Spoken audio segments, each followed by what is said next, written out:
that there was no need to present exculpatory information to the FISA court is only an effort to absolve the people down the chain in the Woods procedure for failing to do what, Joe? Authenticate the information they brought there that turned out to be BS later. Please track what I'm telling you. This is important. They are not covering up the FISA, because what they're going to say about the FISA is, well, this is what we had at the time, even though we had other information that indicated innocence. The other information was there as well. The other information wasn't verified either. The dossier makes very little mention of Papadopoulos. Matter of fact, it doesn't mention my name at all. But it mentions other Trump officials. They're clearly talking about Papadopoulos in the dossier. The dossier is heavy on Carter Page. The reason they're covering this whole thing up, Joe, is because clearly somewhere along the lines in the Woods procedure, there was a failure to verify basic information. That's what this is really about. Now, who was one of the final people to sign off? Here's where the the cleanup on Al 4 operation by Bob Mueller begins. Mueller is the sweep-up guy. He cleans up the mess, right? That's what he was brought in to do. One of the final guys to vet the information. I have a great piece by Jeff Carlson in the Epoch Times. Check it out in my show notes today. It's important. I have a great piece up there about some of the final people to verify the information that made it into the courts. One of the final guys is the head of the National Security Division of the DOJ, who has to check a box, Joe. Has to check a box and indicate that the information they're submitting is in fact true. One of those guys, the DOJ head of the National Security Division at the time, was John Carlin. Who was John Carlin? John Carlin was Bob Mueller's former chief of staff. Folks, please understand what I'm telling you. The scandal here, and the reason the FBI and the DOJ are desperate to cover up this story, is the information they had. This is maybe a better way. And if this doesn't make sense, Joe, as the audience ombudsman, you have a duty to stop me. Aye, sir. They're covering two things up right now that John Solomon has exposed in this piece. The first thing they're covering up is the information they had that was real.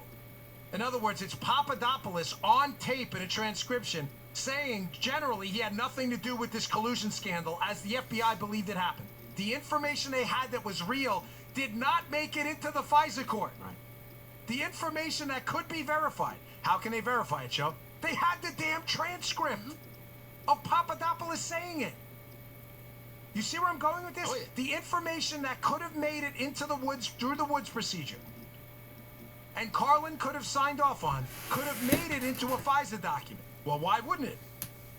Because it was indications of his innocence. Why would you put that in a court document to spy on someone? We want to spy on someone for collusion. Here's the evidence that it didn't happen. The information that was real, that could be verified, wasn't. And the information that was fake, the dossier, that could not be verified. None of it.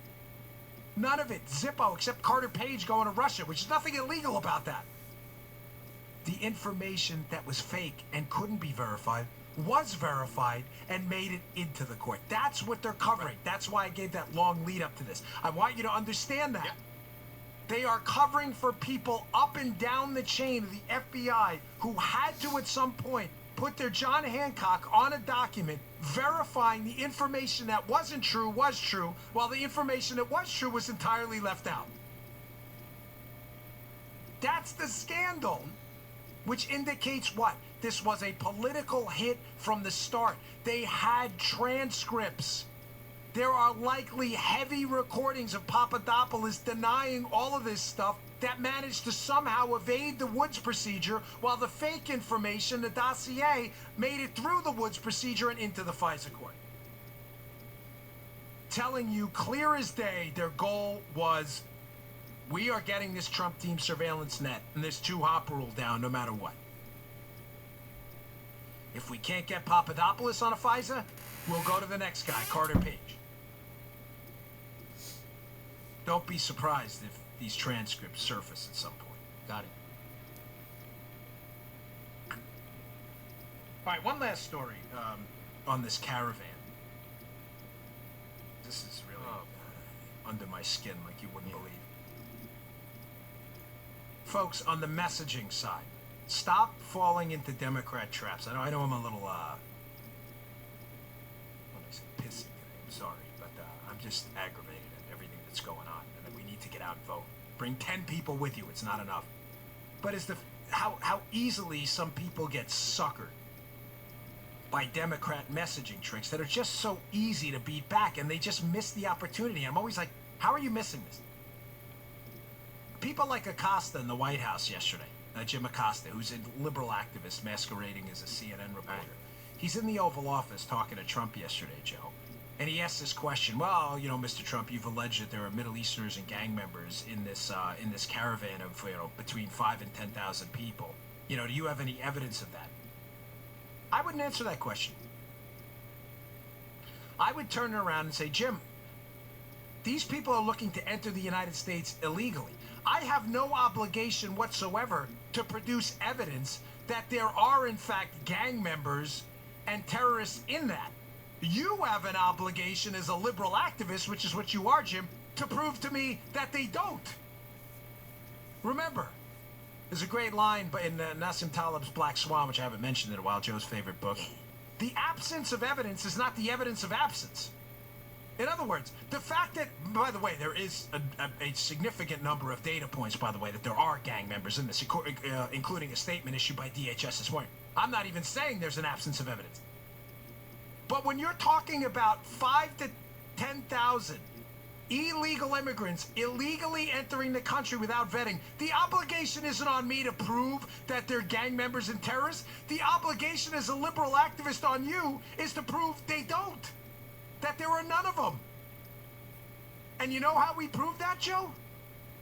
We vet them at the border when they come in legally. That's why we have this is the easiest argument in the world. I cannot stand when people get owned by I'm not saying Trump did. I thought Trump answered the question. Fine. I'm just suggesting there are other Republicans out there who have a seemingly difficult time with this question. The obligation isn't on me. We have a border system, Joe, and points of entry because the obligation is on us to make sure they're not gang members or terrorists. I don't have to prove anything to you. The person coming into the country has to prove to us that they're not, in fact, felons, gang members, narco traffickers, or terrorists. I don't have to prove squat to you. That's why we have an immigration process. So the next time some liberal says to you, oh, can you provide evidence that there's gang members or that there's terrorists in this? No, I don't have to. I don't have to do that. We have a ports of entry border system so that the person coming in has to prove they're not. Did you miss that? Did you ever fly into an airport internationally in the United States? You have to produce a passport? There's a process for that, you know. Did you miss the process? So are you objecting to the process? You're saying nobody has to prove anything anymore. Just turn it around on them. This is the easiest argument ever to beat back.